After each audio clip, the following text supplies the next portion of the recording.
Hi, I'm Damian from the band OK Go. Our new album and the Adjacent Possible has just come out, and I'm so excited to be on the show. Hi, Kris.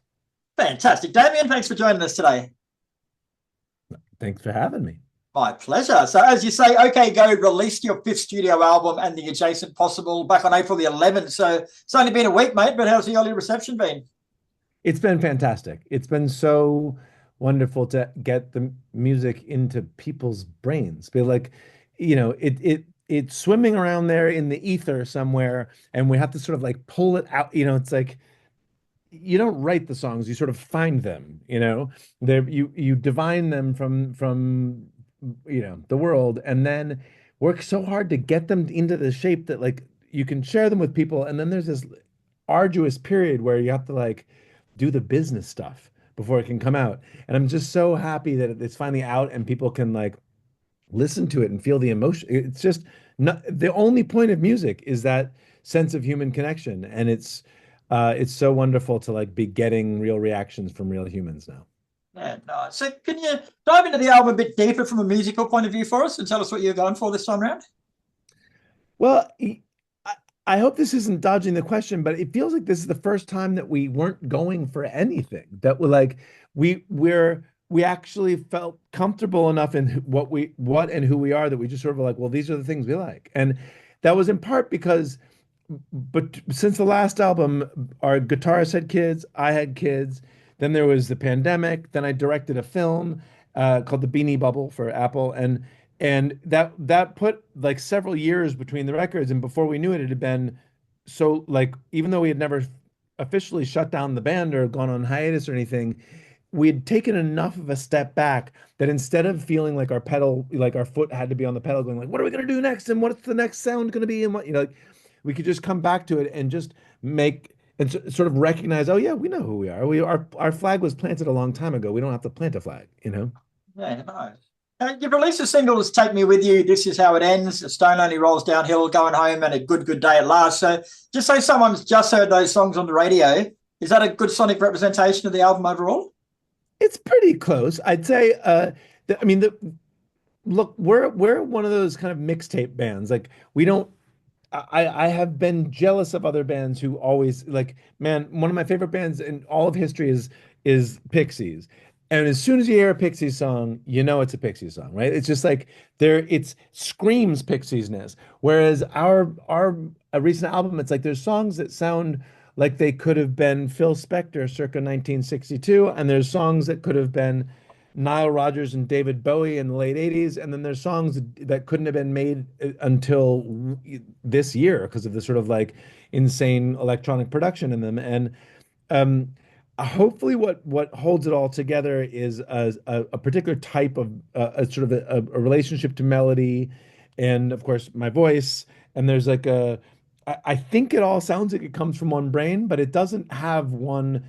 It's like it feels more like this is the type of music we love than it does like here's the statement we have to make, you Yeah, know? sure. Now, I want to talk about A Stone Only Rolls Downhill, or more specifically, the music video for that one. Like, it features 64 videos on 64 phones laid out on a moving mosaic. Like, it sounds like a lot of work, but it's worth it, bro. Like, what was that thought process going into that one? Well, the song "Stone Only Rolls Downhill" is about how look, I grew up with the feeling that the good guy always wins in the end, right? There's a Martin Luther King quote that the arc of the moral universe is long, but it bends towards justice. And like that, yes, things are crappy, but we are getting slowly better. And I'm just not sure I believe that anymore. Like it's pretty hard to believe that things are getting better right now. And as a father, I have to face like how to give my kids the gift of hope, but also the gift of clear vision, right? Like that they can't be delusional. So this song is about that split screen of like how important hope is right now and also how hopeless things seem at the same time. So we made the video by shooting 64 single take films on 64 phones so that it would literally be a split screen, right? It's like the Right. image is actually made up of 64 different videos. And it took a lot of planning. and was a lot of fun. And in the end, I think it's like it's a lot more joyful than the negative thing I just said. So, on the subject of music videos, mate, like OK Go are well known for your clips. Like over the years, they've gone from dancing on treadmill, dancing with dolls, time lapse to slow motion, zero gravity, anything you can think of. You guys have pretty much tried it, mate. So, how much time, thought, and planning goes into your music videos? A ton. I mean, the most recent one for us is for the song Love, and it features 65 mirrors held by 29 robots in a train station in Budapest, and we just did this very elaborate choreography of the robots to make kaleidoscopes and infinity rooms and sort of all these sort of amazing reflection tricks. And just planning that out took about 4 months, and then we were in Budapest shooting it for 3 weeks. And I mean, we only got it's a single take, so we only got actual takes from 2 hours on the very last day. But it's a lot of planning. The thing is, the way we think about it is not so much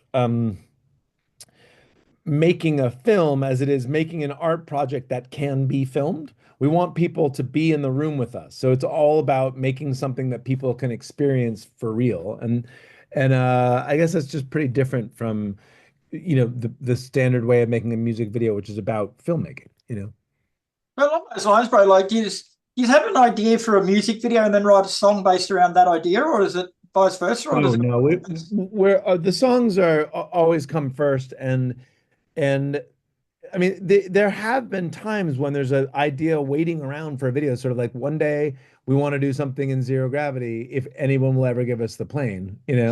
But but we would have been fools to write a song around it because the chances of anyone giving us that plan are close to zero. And it's amazing that that ever happened. And we have found that it tends to be the case that if you get a really great opportunity to make a great art project, it will line up with one of your songs. Like one of the things the things that make me excited in the world, they all have a certain flavor to them. And so our songs already sort of reflect the same types of things that make our videos good. That I hope that makes sense. Now, I say this with the utmost respect, bro, but some of your ideas are pretty out there. They're pretty zany ideas. Like, do you just have like powwow meetings and you throw ideas out until one sticks, or does someone wake up in the middle of the night and just go, "Geez, that's good," and I'll write it down? Like, how do you come up with them? I don't know. The truth is it's not the ideas themselves aren't that crazy. It's just the follow through that is. It's like everybody has been in a position, like has seen two mirrors next to each other before. You go into a dressing room or something like that where they have mirrors and you see that infinite hallway. And it's amazing. That's just such a beautiful and exciting type of magic. But thinking, okay, well, how can I choreograph that so that this idea isn't just something I see when I put two mirrors next to each other, but actually becomes part of the movement of a song. That's the tough part, right? It's like is trying to figure out every trick you can do with mirrors and how you can seamlessly get between them in a way that is emotional rather than just technical. Um, so it's the doing, it's like it's the play, I guess, that it starts with a really simple idea. Let's play with mirrors. And then the playing is what actually develops all the ideas you see on screen. Oh, cool. Now, I want to go back to the new album briefly, mate. Like, and you mentioned before in the Adjacent Possible, it's your first album since Hungry Ghost back in 2014. So, you guys have always been a popular band, but 10 years is a long time in the modern age of music. Like, did you feel any extra pressure coming into this one that you'd have to make up for lost time? Yeah, I guess a little bit. It we just didn't intend to go on hiatus. We just sort of accidentally did, because life was just happening. It's like at first we were on tour, then we were making, a lot of very elaborate videos, and they took a lot of time, and then our guitarist had kids, and then I had kids, and then there was the pandemic, and I shot this film, and next thing you know, it had been a long time, and it wasn't our intent to be gone so long, but the interesting thing you asked about whether or not there's any pressure coming back to it. I guess I feel two sides of the coin. One is that like Well, if people don't like this now, then I guess like you can we're very sure we're over the hill then, right? On the other hand, uh, it's sort of like we're just not we kind of left the rat race a while back, and so coming back to it, it's like the only reason to do this is because we love these songs and we love making these songs. And so it's sort of like there's a type of freedom to it that is exactly the opposite of pressure, which is sort of like, look, this we got. Like we don't need people to we don't need to make a point in terms of a success. We just need to make the stuff we love, you know? Both along those lines too, bro. Like the biggest thing in my mind, anyway, like coming back after 10 years, is that you guys use a lot of samples, synthetic or synthesizers and stuff like that. Like the industry's moved forward that much in that decade that you're out of it. Like, did you find it hard to keep up, I guess, or to sort of come back into a different world of music? No, because like we recorded the album mostly in this room that you're looking at, right? Like this is it's a very live kind of organic record. I mean, sure, there's plenty of crazy production on it, but it, um I it doesn't feel to me like there's anything we need to keep up with. And in fact, the world seems sort of stopped right now. Like everything refers to everything. And even it gets more so all the time. Like AI is now just one giant aggregator for everything that's ever happened before. So you press a button and you get a song that sounds like songs that have happened before. It's hard to pinpoint a style of anything that's happening now. And so it was easy for us to just be like, no, this is us. This is what we do. I noticed that there's no song on the album called "And the Adjacent Possible," which to me suggests there's a much deeper meaning behind it. Yeah, and the adjacent possible is it's a concept that was first sort of named by Stuart Kaufman, a evolutionary biologist, and it's about how systems evolve. That it's like take ant colonies. Each individual ant it has very sort of simple sets of instructions. They don't have they just follow a scent, right? Mhm. But collectively, the behavior of that colony does all sorts of insane things. Like the abilities of these little ants together open up a world of possibility, the adjacent possible, Right. where they can make incredibly smart decisions that even people can't, you know? And I love how music works that way, that when you add a beat to a chord progression, most of the time, all you get is a beat with a chord progression. But every once in a while, it tips over into the adjacent possible of human emotion. And you feel like those sounds suddenly become emotions. And it never stops being amazing to me that that's how it works. I got to say, bro, I've spoken to a lot of bands over the years, but I don't think I've ever spoken to one who puts so much thought into everything from the songs to the music videos to the titles, mate. Like it's refreshing to see these days that people still care. Thank you. I appreciate that, man. No worries at all. Right now, before we let you go, I've started a new segment called Photo Bomb with Heavy. So basically, before we speak, I troll through your social media and I find a few photos I want to know some more about. All So I right. think you sort of touched on this one before, but what's going on here? That's a plane that I'm glad I'd be late for.